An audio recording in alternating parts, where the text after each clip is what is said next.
네, 이어서 함께 공부하도록 하겠습니다.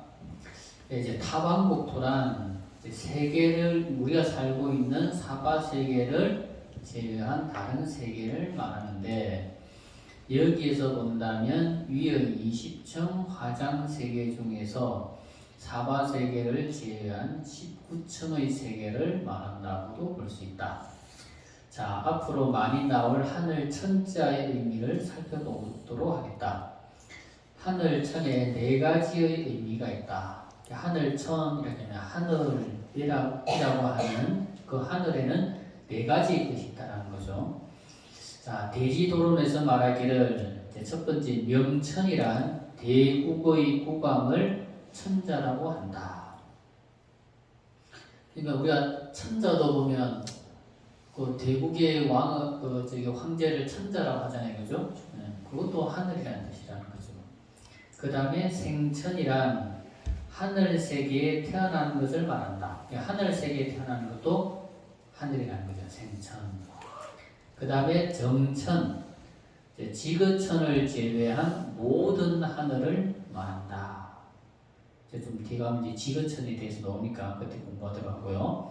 그 다음에 네 번째는 정생천, 오남천과 오불안천의 하늘을 말한다.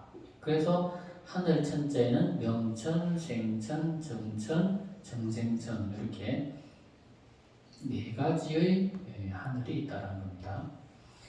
자, 용이란 범어로는 나가라고 한다. 그러니까 산스크리트 원어로 하면 나가 이렇게 된다는 거죠. 한문으로는 이제 용자를 가지고 말하는데, 자, 용이라고 하는 것은 능대능소라고 하고 능장, 능단한다라고 한다. 용이라고 하는 것은 능대능소라고 하면 크고 싶으면 한량없이 크게 될 수도 있고 적게 작아지려면 한량없이 또 작아질 수도 있고 또 능장, 길게 되려면 길게 될 수도 있고 능단, 짧게 되려면 짧게 될 수 있다. 그러니까 자유자재하다라는 거죠. 크기, 모양, 어떤 그런 것에 있어서 변화가 무상하고 자유자재한 존재, 그걸 이제 용이라고 한다는 거예요. 그래서 이 말은 용은 자유자재에서 크고 작음을 마음대로 한다는 말이며 자기 자신을 규정하지 않고 자유자재한 존재들이 바로 용에 해당한다. 자, 귀신. 자, 귀신에 대해서 살펴보도록 하겠다. 귀신에는 사람이 죽어서 중음계를 떠돌아다니는 존재를 귀신이라고 한다. 그래서 사람이 죽으면 뭡니까? 살아있을 때는 사람인데 죽으면 귀신 이런다는 거죠. 자, 신 중에는 신령스러운 힘을 가진 존재들도 존재하는데 이 신에 대한 설명은 다음에 하도록 하겠다. 그러니까 귀신 이렇게 하면은 기와 신 두 가지를 합쳐서 귀신 이런 의미도 되고 죽은 산 사람이 죽은 것을 귀신이다 이렇게 말할 수도 있다는 거죠. 그러니까 사람이 살다가 죽어서 된 귀신은 큰 신통력이 없지만 천상세계에 있는 어떤 특별한 힘을 가진 존재들을 가지고 우리는 신 이렇게 이야기를 한다는 거예요. 자, 여기에서 제일 먼저 이제 사천왕에서 타와자재천까지를 이제 6개라고 하고 6개의 하늘이 존재하며 이어서 범중천에서 마예수란천까지는 3개라고 하고 원래는 18개인데 지장경에서만 특별하게 19개의 하늘이 존재한다고 보고 있어요. 일반적으로는 3개 하면 18개인데 유일하게 지장경에서만 19개의 하늘이 나오고 있습니다. 그 다른 경전하고 다르게 특별하게 지장경에서만 그래요. 그리고 이제 나머지 공무변천, 식무변천, 무소유천, 비상, 비비, 상처천은 이제 무색계라고 하고 4개의 하늘이 존재한다. 하지만 일반적으로는 3개 28천을 말하지만 여기 지장경에서는 특이하게도 29천을 말하는 것이 가장 특별한 점이다. 자, 불교의 세계관을 설명하는데 그 설명 방식을 3개 구지의 방식으로 설명하도록 한다. 그러니까 불교를 아까 3개 28천을 이야기하면은 그걸 공간적인 측면에서 말하면 이게 존재론적, 생명체가 살아있는 세계, 그것을 세달라고 하면 3개라 하고 그것을 구분하면 28천, 28개의 하늘이 있다는 거죠. 그것은 이제 공간적인 측면과 생명체가 살아있는 측면에서 말하는 거예요. 그러면 구지라고 하는 것은, 구지는 뭐냐면 이 3개가 우리가 살아가고 있는 삶의 방식, 수행의 방식과 합쳐가지고 설명을 하면 3개 구지라 그래요. 그러니까 구지는 수행 방식을 같이 포함을 해서 설명을 하는 거예요. 그러니까 어떤 수행을 하면 어떤 공덕을 닦으면 어느 세계에 태어나고 어떤 수행을 닦으면 어느 세계에 태어나고 하는 식이죠. 자, 그래서 3개 구지에서 제1번이 욕계 오취지에 해당한다. 그러니까 이제 욕계 오취지, 이제 욕계는 이제 5 세계에 해당이 된다. 이렇게 보는 거예요. 자, 제일 첫 번째가 욕계 오취지인데 욕계 중에서 가장 낮은 세계라고 생각을 하면 된다. 오취라고 하는 이유는 우리 본래는 육도라 그러잖아요. 그죠? 지옥, 악이, 축생, 인간, 천상, 수락 이렇게 육도를 이야기하는데 오취라고 하는 것은 지옥을 뺀 지옥계, 악이계, 축생계, 인간계, 천상계를 통틀어 가지고 이제 오취라고 말하는 거예요. 자, 제1번 욕계 오취지 첫 번째가 사천왕천이에요. 자, 사천왕천이란 수미산의 허리쯤에 해당한다. 여기 사천왕천의 생활은 인간 세상의 생활과 별반 다르지 않다. 인간 세상과 다른 점은 인간 세상의 50년이 사천왕천의 하루에 해당하며 여기에 태어나면 수명이 500년이라고 한다. 500년. 자, 이거 인간 세상에서 50년이 이 사천왕의 하루에 해당된다는 거. 하루. 자, 인간 세상에 비교해서 따지면 수명이 어찌 되면 900만 년 정도에 해당된다는 거예요. 인간 세상의 수명으로 치면. 여기에 태어나는 사람은 보시행을 실천하고 함부로 살생하지 않으며 부모에게 효순하고 형제간에 우애가 있으며 인천교의 가르침을 배우고 실천하며, 인천교는 뭐다? 삼강오륜을 인간으로서 지켜야 될 선을 잘 지키는 것을 인천교라고 그래요. 인천교의 가르침을 배우고 실천하며 훌륭한 사람을 잘 따르고 오신 사람들이 태어난다. 자, 이 수미산 동서남북에 사천왕이 기거하는데 동쪽에는 황금으로 만들어진 은덕에 지국천왕의 궁전이 있으며 남쪽에는 유리로 만들어진 언덕에 정장천왕의 궁전이 있으며 서쪽에는 백은으로 만들어진 언덕에 광목천왕의 궁전이 있으며 북쪽에는 수정으로 만들어진 언덕에 다문천왕의 궁전이 있다. 그래서 수미산 세 개를 중심으로 해서 좌우 동서남북 상하에 사천왕들이 사는 세계가 존재한다는 거예요. 그러니까 사천왕들이 사는 세계인데 세계마다 그 세계의 바탕이 다른 거죠. 동쪽은 황금으로 바탕이 되어 있고 남쪽 세계는 뭡니까? 유리로 세계가 바탕이 되어 있고 그리고 서쪽에는 백은으로 되어 있고 어느 백은 그죠? 북쪽에는 수정으로 이렇게 세계가 구성되어 있다는 거예요. 자, 첫 번째 동방지국천왕은 비파라는 악기를 손에 들고 있으며 건달바와 담정귀라는 권속들을 부하로 거느리고 있다. 이 천왕은 건달바라고 하는 귀신과 담정귀라고 하는 귀신들을 부하로 거느리고 있다는 거예요. 자, 그래서 비파가 상징하는 것은 아마도 중도를 상징하는 듯하다. 비파의 줄을 느슨하게 해도 안 되고 너무 조여도 안 된다. 그래서 느슨하지도 너무 조이지도 않고 알맞은 중간 상태를 맞추어야 아름다운 소리가 나듯이 우리의 몸과 마음도 알맞은 중간을 맞추어서 전진할 때 각자의 알맞은 성과가 있음을 알려주고 있다.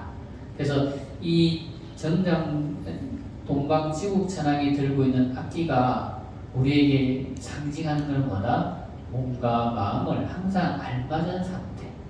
몸도 너무 극단적으로 사용하지 않고 마음도 생각도 너무 극단적으로 사용하지 말라는 거예요. 그래서 중간 알맞게 우리 몸과 마음을 늘 유지하고 우리 몸과 마음을 늘 알맞은 상태로 유지해야지만이 기도든 공부든 수행이든 무엇을 하든 간에 알맞은 성과가 있다는 것을 이거 이제 암시해 준다 이렇게 보시면 돼요. 자, 두 번째, 남쪽에는 남방에 계신 이제 정장천왕은 손에 금을 들고 있으며 부반다기와 아귀라고 하는 권속들을 부하로 거느리고 있다. 자, 아귀라는 귀신은 탐심이 많은 귀신인데 이 아귀를 거느리면서 제어하시는 것을 보더라도 금은 지혜를 상징하며 지혜의 금으로서 탐욕과 탐심을 끊어야 이와 같은 아귀세계에 태어나지 않음을 우리들에게 알려주고 있는 것이다. 그러니까 지혜의 금을 들고 있는 것은 이 지혜가 없으면 이 지혜로서 우리의 탐욕과 탐심을 끊어야 되고 우리의 탐욕과 탐심을 제어해야지만이 이런 나쁜 세계, 악의 세계나 구반다의 세계에 태어나지 않을 수 있음을 우리들에게 상징적으로 알려주고 있다. 이렇게 보시라는 거예요. 세 번째, 서방 광목천왕은 손에 용과 여의주를 들고 있으며 용과 부단나라고 하는 귀신의 무리를 부하로 거느리고 있다. 자, 용이라는 존재는 우리에게 이로운 존재가 될 수도 있고 사악한 존재가 될 수도 있는 존재다. 용이라고 하는 것은 신통자제하기에 언제든지 방종할 수 있다. 광목천왕이 손에 용을 꽉 잡고 있는 것을 보더라도 이것이 상징하는 것은 방종하는 마음을 제어하지 못하면 사악한 길로 빠질 수 있음을 우리들에게 보여주고 있다. 그러니까 용은 신통자제한 존재이지만 이 신통자제한 존재가 마음대로 하게 놔두면 방종하게 되고 방일하게 된다는 거예요. 그게 마치 우리 마음과 같다는 거예요. 우리 마음은 신통하기로는 신통방통하고 우리 마음은 넓기로는 저 허공보다 넓게 쓰면 저 허공보다 더 넓어요. 그런데 우리 마음을 좁게 사용하면 하늘뿐영 하나 안 들어갈 만큼 좁을 수 있는 게 우리 마음이잖아요. 그렇죠? 그렇듯이 우리 마음은 늘 방종하고 방일한 대로 흐를 수가 있다는 거죠. 그래서 우리 마음을 늘 방종과 방일로부터 제어하지 않으면 우리는 나쁜 길로 태어날 수 있다라고 하는 것을 서방 광목천왕이 용을 잡고 있는 모습으로서 우리에게 보여주고 있다. 암시하고 있다. 이렇게 보시면 되겠어요. 네 번째, 북방다문천왕은 손에 보탑과 창을 들고 있으며 야차와 나차를 권속으로 부하로 거느리고 있다.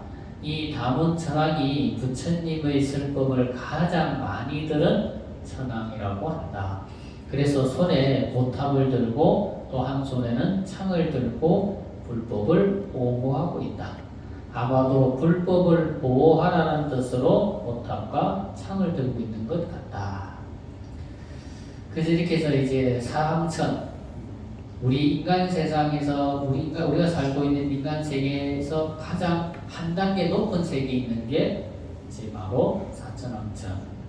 그다음 그 사천왕천에서 한 단계 더 위에 있는 하늘이 뭐다? 이제 도리천이라는 거예요. 자, 도리천이란 바로 수미산 제일 꼭대기에 존재하는 하늘이다. 그래서 도리천이라 하기도 하고 지근천이라 하기도 하며 다른 말로는 33천이라 하기도 한다. 이 도리천은 이름이 다양하게 불러요. 제석천왕이라고 하는 천왕이 이 세계에 살기 때문에 제석천이라 하기도 하고, 또 도리천이라 하기도 하고, 또 지그천이라 부르기도 하고, 또 다른 말로는 33천이라 부르기도 하고, 그러니까 이름이 제일 많아요, 이 세계가.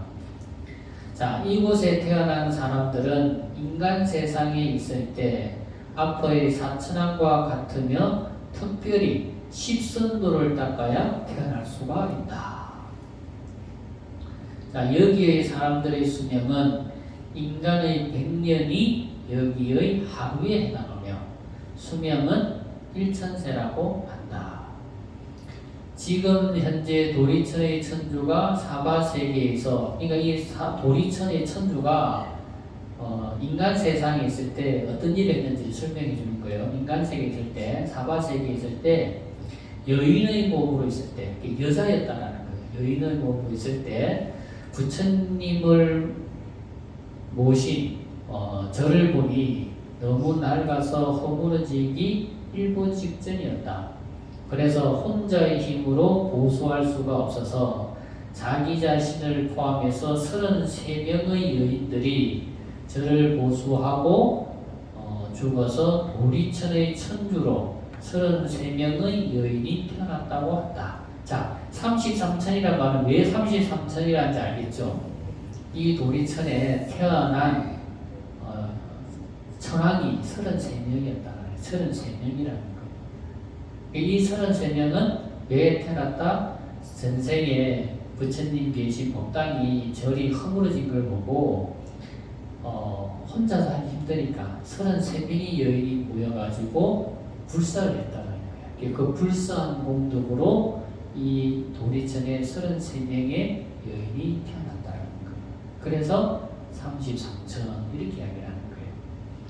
자, 그래서 살아생전에 지극한 마음으로 부처님 전에 공양만 잘 올려도 도리천에 태어날 수 있다고 한다. 자, 이 도리천이 인간 세상의 100년이 도리천의 하루라고 했잖아요. 그죠? 그 법구경이라고 하는 책에 보면 도리천에 살고 있던 여인이 갑자기 죽어요. 갑자기 죽어서 인간 세상에 태어났어요. 인간 세상에 태어나가지고 여자로 태어나서 자라서 시집을 가서 결혼을 해서 애를 낳고 애를 키우다가 또 죽어서 다시 자기가 살던 도리천에 다시 태어났어요. 근데 그 도리천에 하늘 사람들이 그 사람한테 이렇게 이야기를 했대요. 아니, 오전 내내 어디 갔다 왔냐고. 오전 내내 어디 갔다 왔냐고. 그러니까 그 여자는 오전에 놀다가 죽어가지고 인간 세상에 와서 한 70년 살다가, 그죠? 애 놓고 살고 애들 집 장가가는 것도 보고 살다가 죽어서 다시 도리천에 태어났는데 옆에 있던 사람들이 오전 내내 어디 갔다 왔냐면서 그렇게 이야기했다는 거예요. 그래서 이 세계는 인간 세상의 100년이 거기에 하루인 거죠. 그러니까 오전 내내 인간 세상에 태어났다가 살다가 죽어서 다시 태어났는데 그때 가니까 오후더라는 거예요. 그러니까 이제 이 세계는 이게 사천왕부터 도리천, 그 다음에 또 하늘세계 계속 28개 하늘세계가 있잖아요. 그죠? 이 28개 하늘세계가 수명이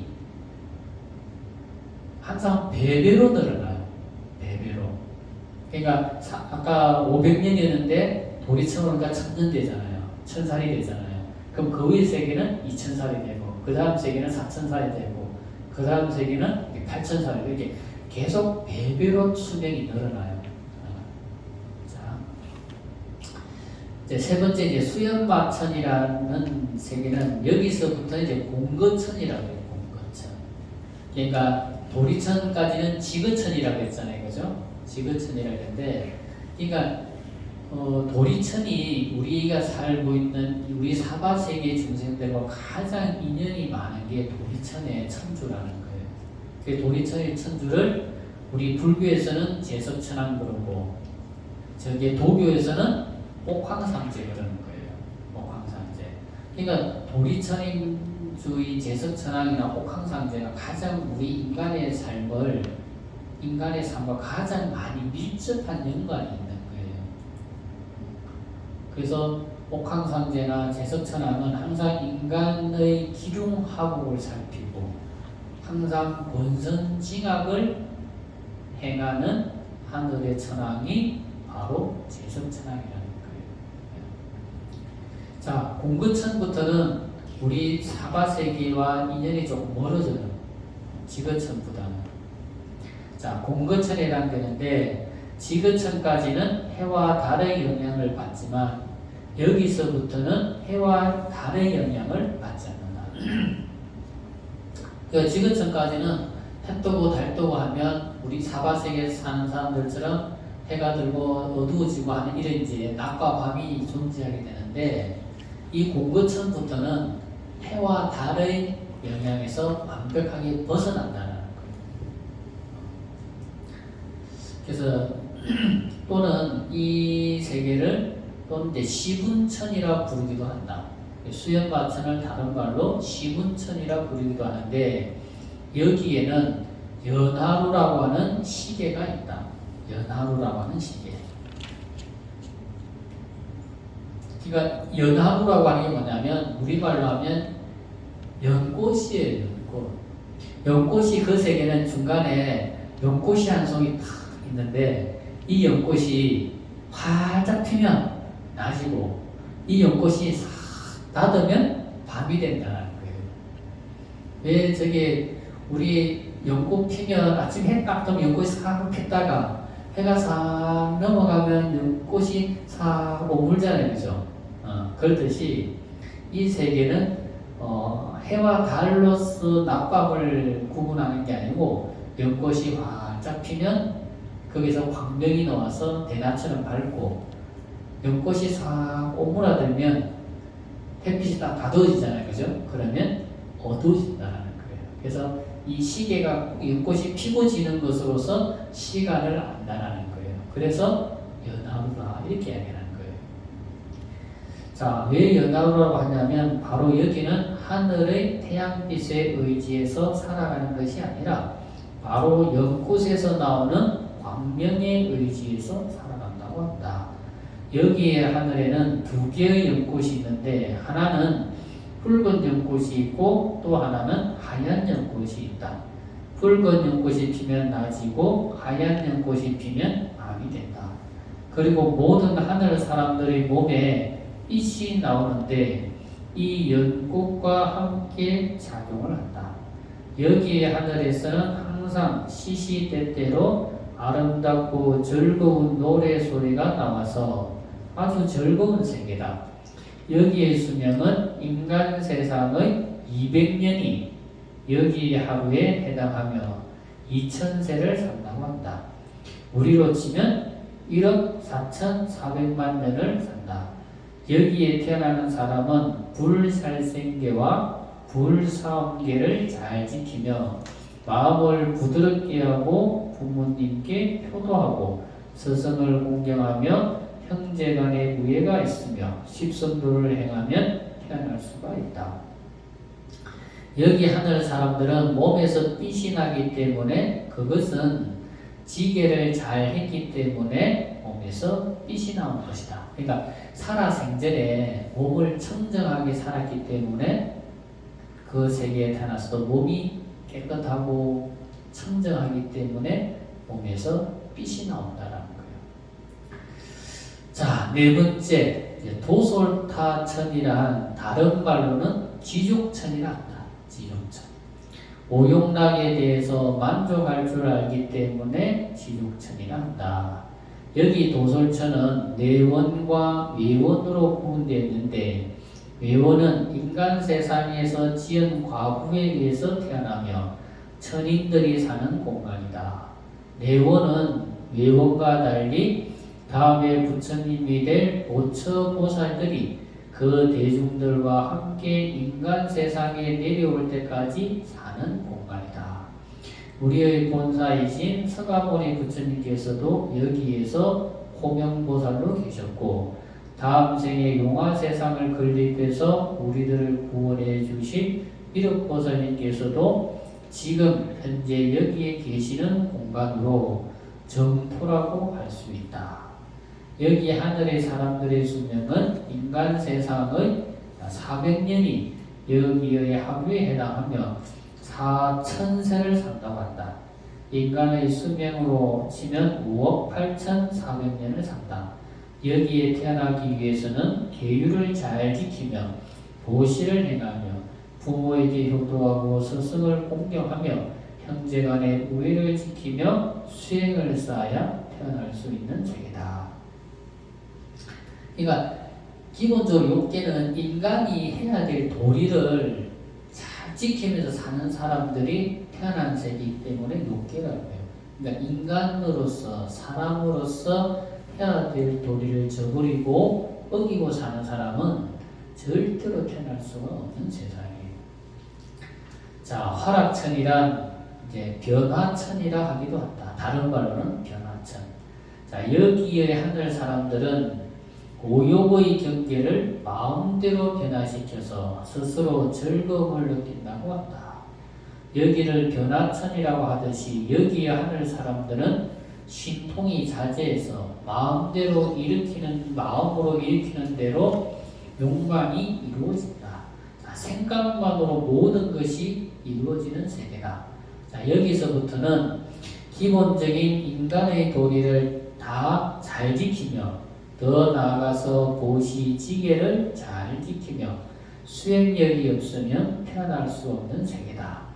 여기의 수명은 인간 세상의 800년이 여기의 하루에 해당하며 8,000세를 산다. 그러니까 화락천에서는 이제 8,000세를 산다는 거예요.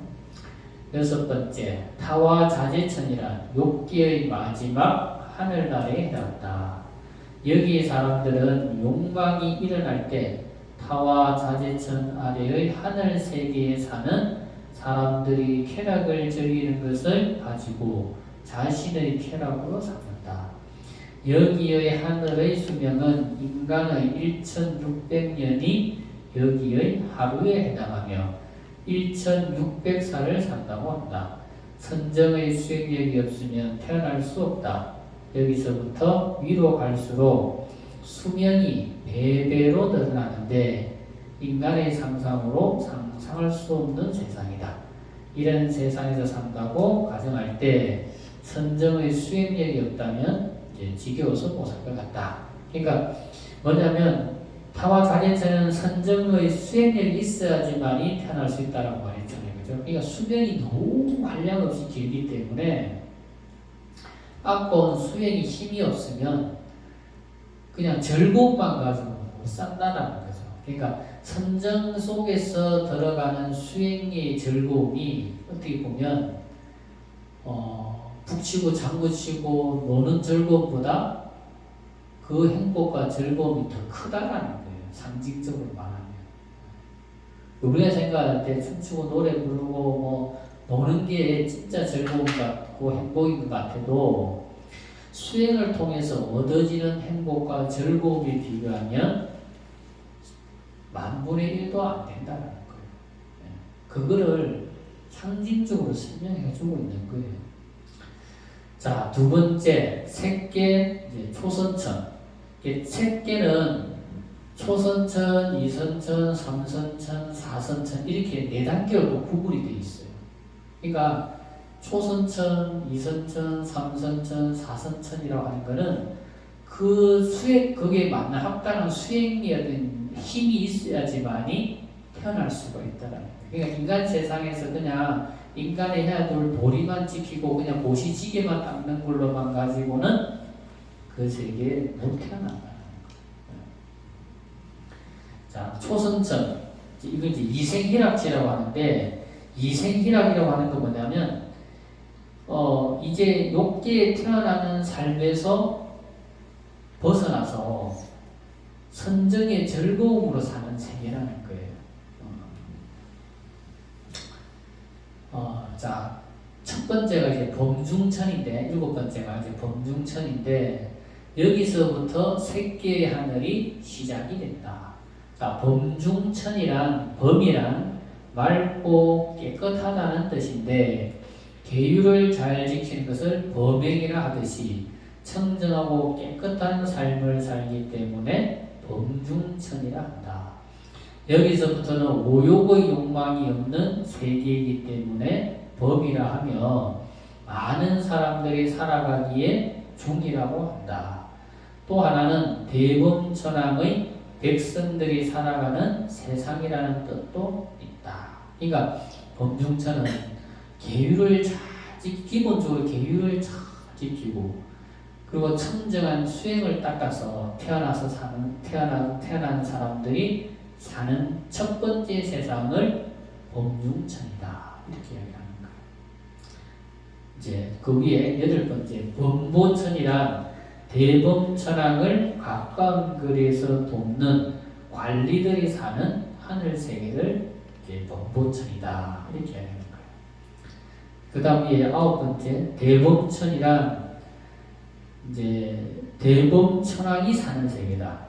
그러니까 하늘에 천왕, 대범천왕, 천천왕이라고 하는 하늘의 천왕이 사는 세계를 대범천왕이다. 이렇게 이야기하는 거예요.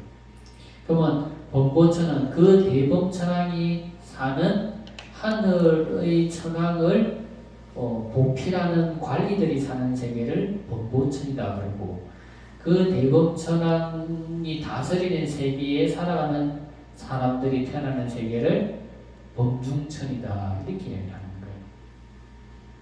자, 대범천왕은 범중천과 범보천을 거느리는 천왕인데 이 대범천왕은 우리 사바세계 중생들과 가장 인연이 많은 천왕으로 사바세계를 주지하시는 분이 바로 대범천왕이라 생각하시면 된다.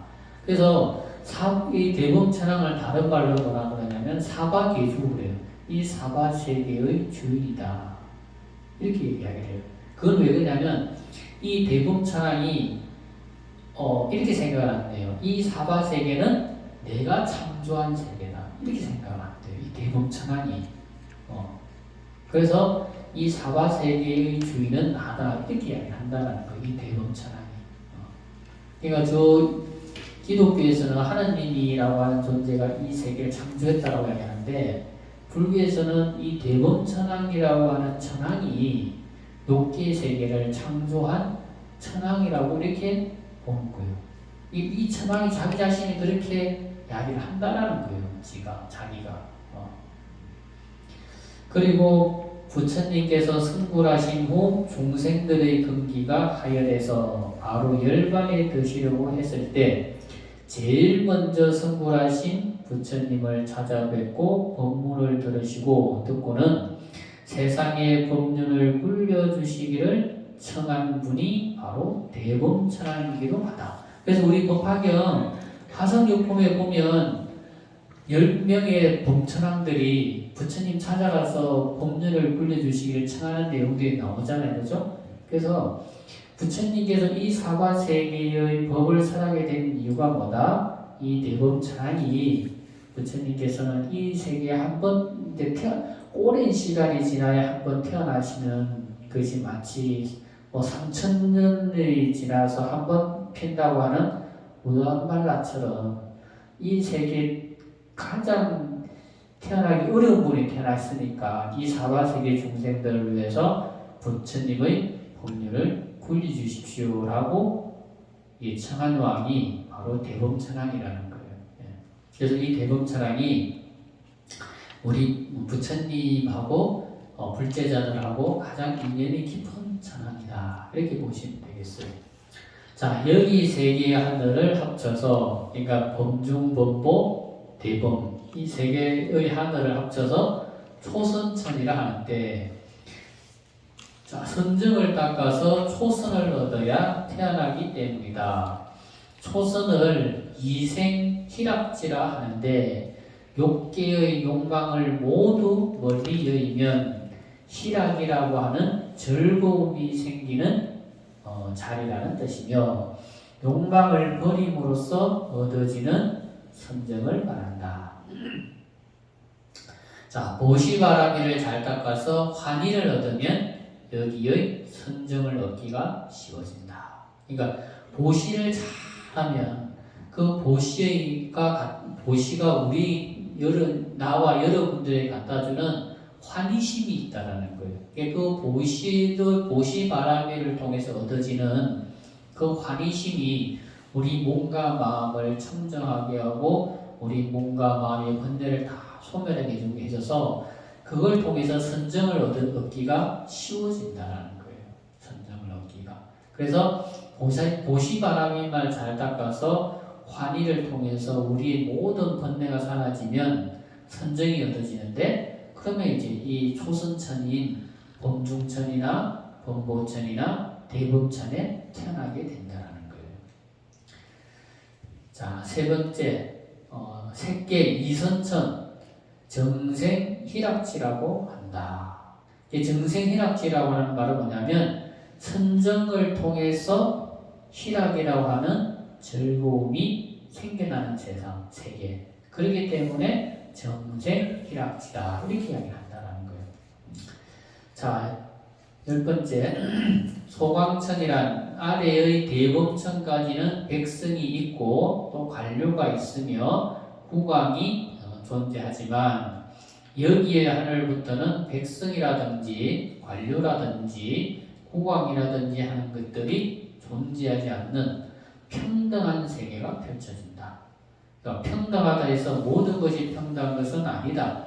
여기서부터는 신분적인 차별은 없지만 여기에서는 아까 그 밑에는 범중천이라고 하는 천, 범보천이라고 하는 천, 또 범왕천이라고 하는 천, 이렇게 세 개가 구분이 되어 있고 또 그 세 개 태어나는 사람들의 신분이 다르고 그 세 개 태어나는 사람 등급이 다 다르잖아요. 그죠? 근데 여기는 그런 건 없다라는 거예요. 신분적인 차별은 없지만 뭐는 있다? 과보의 차별은 존재한다. 과보라고 하는 건 뭐냐면 살아생전에 닦은 수행의 공덕은 다 다른 거예요. 수행의 공덕의 크기는 다르다는 거지. 그러니까 수행의 공덕의 크기가 다르기 때문에 그 수행을 통해서 얻어지는 과보도 그거는 차이가 있다는 거예요. 그러니까 신분적인 차별은 없으되 수행을 통해서 받는 과보적인 차별은 있다는 거예요. 자, 과보의 차별이 존재하는 이유는 다름이 아니라 수행 공부상에서의 차별이 있기 때문에 얻어지는 과보의 차별이 존재하는 것이다. 자, 저 소광천에 태어난 하늘 사람들은 선정을 닦아서 태어났기 때문에 선정 속에 있을 때 몸에서 조금의 광명이 나오는데 몸에는 항상 광명이 존재하고 여기에 하늘 사람들은 말로써 의사를 소통하는 것이 아니라 입을 열면 입속에서 광명이 나오는데 이 광명으로 의사를 소통한다. 그러니까 음성으로서 의사를 소통하는 것이 아니고 입을 벌리면 입에서 광명이 나오는데 그 광명의 색깔로 가지고 의사를 소통한다는 거예요. 자, 어떻게 보면 이제 빛이 있으면 빛의 파장을 가지고 어떻게 보면 빛 색깔이 있잖아요, 그죠? 빛 색깔은 파장으로 가지고 음성이라는 파장을 가지고 우리는 음성을 내면 그 음성의 파장이 있잖아요, 그죠? 그걸로 우리는 의사를 소통하는 도구가 되는데 여기는 입에서 광명이 싹 나와서 그 광명 색깔의 파장으로 의사를 소통한다라는 거. 그러니까 그건 뭐다? 의식 세계의 수준이 달라진다라는 거예요. 달라졌다라는 거예요. 다른 세계라고 하는 것을 설명하는 거예요. 자, 여기에 언어가 없는 이유가 안으로는 심사가 없기 때문이다. 심사란 심구하고 사찰한다는 뜻인데 성리학에서 말하는 경물치지와 같다고 생각하시면 좋을 것 같다. 자, 명, 의, 자성, 차별이라는 네 가지로 신고하고 사찰을 하는데, 자, 인간은 명, 의, 자성, 차별 이 네 가지로서 우리 인간의 사고가 만들어진다는 거예요. 사고가. 자, 이것을 이것을 깊이 생각하고 연구하는 것을 신구사찰이라고 하는 거예요. 자, 그럼 첫 번째 명이란 뭐냐? 명이란 이름을 말한다. 그래서 이거 연필이잖아요. 연필이라는 이름이 있잖아요. 그죠? 이건 명이에요. 그 다음에 의란 이름이 가지고 있는 뜻으로, 자, 물이라는 이름이 있다고 할 때 물의 뜻은 더러운 것을 깨끗하게 씻는다는 의미를 가지고 있다. 자, 이것이 바로 물이라는 이름의 뜻에 해당한다. 자, 이거 연필이에요. 연필. 이름이 연필이잖아요. 그죠? 연필, 이렇게 하면 연필은 어떤 의미를 가지고 있어요? 종이에 쓴다라는 의미를 가지잖아요. 우리가 알잖아요. 그죠? 네. 그래서 이제 우리는 명도 알고 이거에 대한 의미도 알아요. 연필은 어떻게 쓴다는 의미를 알아요. 그죠? 그 다음에 뭡니까? 자성이죠. 자, 자성이란 변하지 않는 성질을 말하는데 물의 성질은 습기다. 만약에 물이 습기의 성질을 가지지 못하면 물이라 하지 못한다. 물이라면 물은 축축한 성질을 가지고 있다는 거지. 축축한 성질. 그 성질이 안 바뀌잖아요. 그죠? 그러면 이 연필도 마찬가지예요. 이름은 연필이고 의미는 필기도구로 쓴다는 의미를 가지고 있는데 이 연필을 천년 만년 놔둬도 또 쓸 수 있잖아요. 오늘 안 쓰고 놔둬도 내일 지나서 또 써야잖아요. 그죠? 그 자성은 안 바뀐다는 거예요. 그 자성이. 이게 만약에 10년 지났다고 해서 이게 연필이 아니고 다르게 되는 건 아니잖아요. 그죠? 그 자성은 안 바뀐다는 거예요. 그 다음에 이제 차별. 차별이란 물은 불과 차별되는 성질을 말한다. 이처럼 이 네 가지 명, 의, 자성, 차별 네 가지의 심사관을 통해서 사유에서 선정을 이룬다. 그래서 안으로 심사관을 닦았기 때문에 밖으로 언어를 사용하지 않는 것이다. 그러니까 사유의 세계가 깊어지면 언어를 사용하지 않아도 다 소통이 된다는 거예요. 소통이. 목격이 도준이라는 말이 있는데 공자님이 살아있을 때 어떤 유명한 도학군자가 있었어요. 근데 그 사람도 공자라고 하는 사람이 아주 훌륭한 도학군자라는 것을 들어서 알고 또 그 사람도 공자님도 또 그 사람이 도학군자라고 하는 말을 들어서 알고 있었어요. 근데 그 넓은 중국 천하에서 우연히 두 사람이 한 공간에서 한 길을 지나치게 되었대요. 그 공자가 이렇게 싹 지나치게 됐는데 그 따르는 제자들은 얼마나 기대를 많이 했겠어요.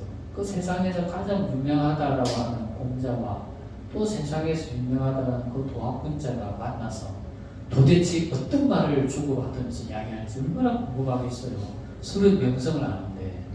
그런데 정작 그 두 사람이 지나가다가 쑥 지나가고 말더래요. 그냥 지나가고 말았어요. 그 공자님 제자가 물었대요. 스승님 왜 그때 그 사람과 아무 말도 하지 않고 그냥 지나쳐 갔습니까? 그러니까 공자님 말이 자기 정도의 수준, 그 사람과 그 정도의 수준이면 굳이 말하지 않아도 서로 눈빛만 딱 주고받아도 그 사람의 경지를 안다라는 거예요. 말이 필요 없다라는 거예요. 그러니까 일정 정도의 수준 이상의 의식의 경지가 넘었으면 말이라는 게 필요 없는 거지. 서로 눈만 딱 붙여도 저 사람이 얼마만큼의 경지가 되는지를 안다는 거죠. 그와 마찬가지로 이 세계에 사는 중생들도 의식 수준이 그만큼 높기 때문에 굳이 언어라고 하는 것을 안 사용해도 입에서 나오는 광명의 색깔로만 가지고도 의사소통이 다 된다라는 거예요. 자, 11번째, 무량광천이란 앞의 소광천에서는 몸에서 광명이 희미하게 조금만 나왔다고 한다면 여기서부터는 그 광명이 더욱 배로 밝아지고 그 빛이 무량하기까지 하다. 그래서 글자가 두 자가 더 붙은 거예요. 소광천에서 무량광천. 그래서 소광천보다는 무량광천이 더 많이 나오는 이유는, 광명이 더 많이 나오는 이유는 청정한 마음의 정도에 따라서 차이가 나는 것인데, 앞의 하늘 사람들보다 마음이 청정하기 때문이다.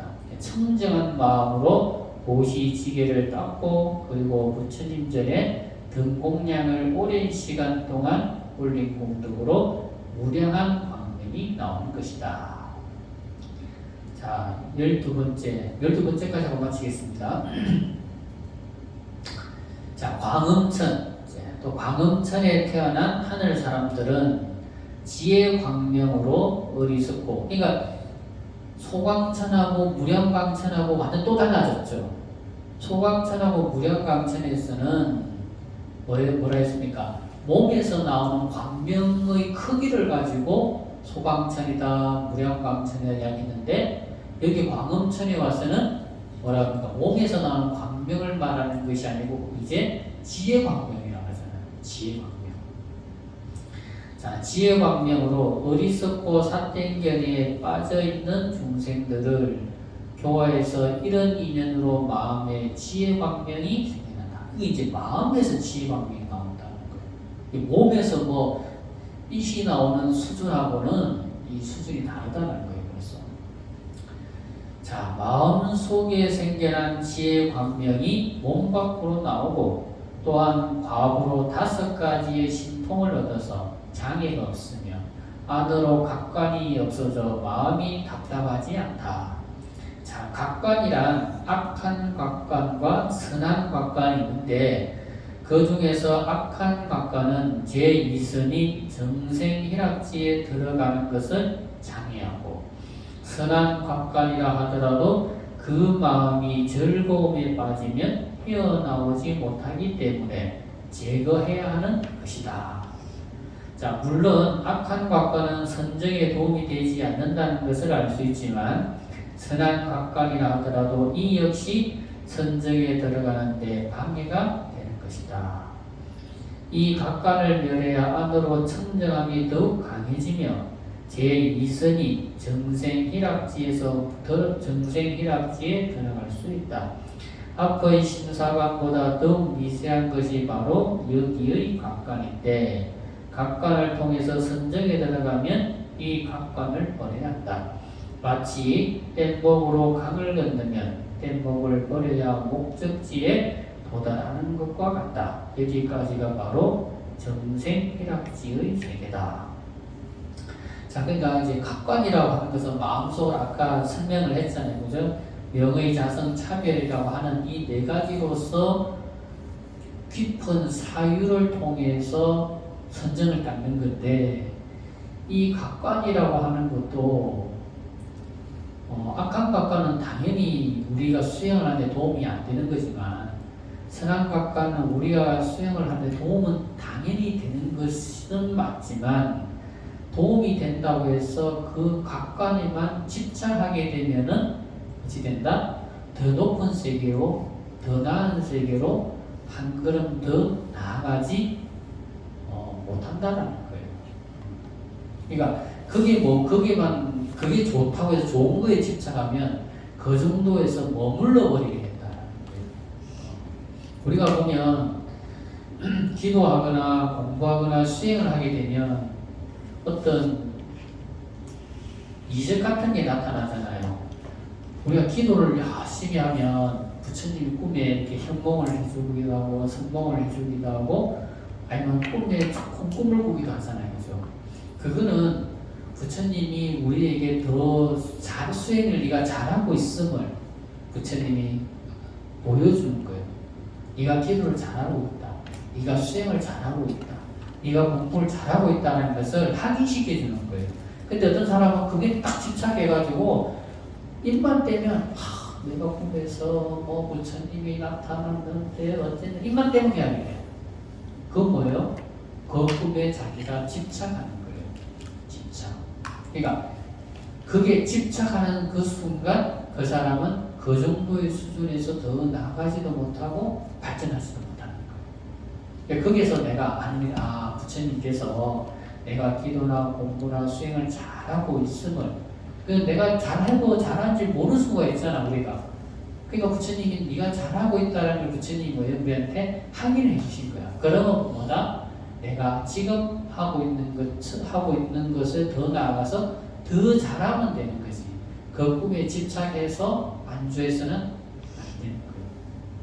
그걸 마찬가지로 아무리 좋은 거라고 하더라도 그것을 버려야지만이 한 걸음 더 발전할 수 있고 더 나아갈 수가 있는데 사람들은 좋은 것에 집착하는 경향이 있다는 거죠. 그래서 이 네 번째 광음천 같은 경우도 소정, 소광천, 무량광천의 세계에서 얻어진 것을 버릴 때 대부분 광음천이라고 하는 지혜광명이 나오는 세계로 다시 한 걸음 더 발전해서 들어갈 수가 있다는 거예요. 그래서 우리 불교에서는 자기가 닦은 공덕에 대해서 집착하지 말라라는 거예요. 집착하지 말라는 거예요. 내가 공덕을 닦았으면 그 닦은 공덕은 누가 뭐라 하든 누가 무슨 소리를 하든 그 공덕은 그 공덕으로서 그대로 나에게 있는 거지. 누가 이런 말 한다고 저런 말 한다고 해서 내가 닦아온 공덕이 없어지거나 사라지는 것은 아니라는 거예요. 그렇기 때문에 내가 닦은 공덕에 대해서 집착할 필요가 없는 거예요. 그것에 대해서 사람들에게 자랑할 필요도 없고 지금처럼 앞으로도 지금처럼만 열심히 부지런히 지금처럼만 하면 되는 거예요. 우리가 뭐 처음처럼만 계속 하면은 되는 거예요. 그래서 이 하늘 세계라고 하는 것도 그냥 하늘 세계가 그냥 툭툭툭 있고 그 하늘 세계 이렇게 그냥 되는 것이 아니라 그 하늘 세계라고 하는 그 세계도 다 우리가 수행으로서 이루어지고 수행에서 만들어가는 세계지 뭐 이렇게 뚝뚝 뭐 창조주가 만드는 것처럼 이렇게 존재하는 세계는 아니라는 거예요. 그래서 이제 이런 내용들이 앞으로 좀 더 계속 이제 공부를 해야 되는데 이런 것들 여러분들이 계속 반복하고 또 몇 번 보고 해서 이런 세계관을 여러분들이 좀 머릿속에 가지고 있어야지만이 불교를 이해하는데 도움이 되는 거예요. 그래야 여러분들이 이래서 스님들이 이야기할 때마다 극락세계를 이야기하고 극락세계를 가야 된다고 하는 이유가 그래서 그렇구나. 우리가 왜 극락세계를 이야기하고 자꾸 극락세계 가라고 그러고 부처님 불국정도에 태어난다라고 하는지 모르잖아요. 그러니까 이런 세계를 이해하고 보면 우리가 가서 태어날 세계는 그래도 극락세계 그래도 제일 좋은 세계구나. 그렇기 때문에 극락세계 가야 되는구나. 그걸 알 수가 있는 거예요. 오늘 강의는 여기서 마치도록 하겠습니다.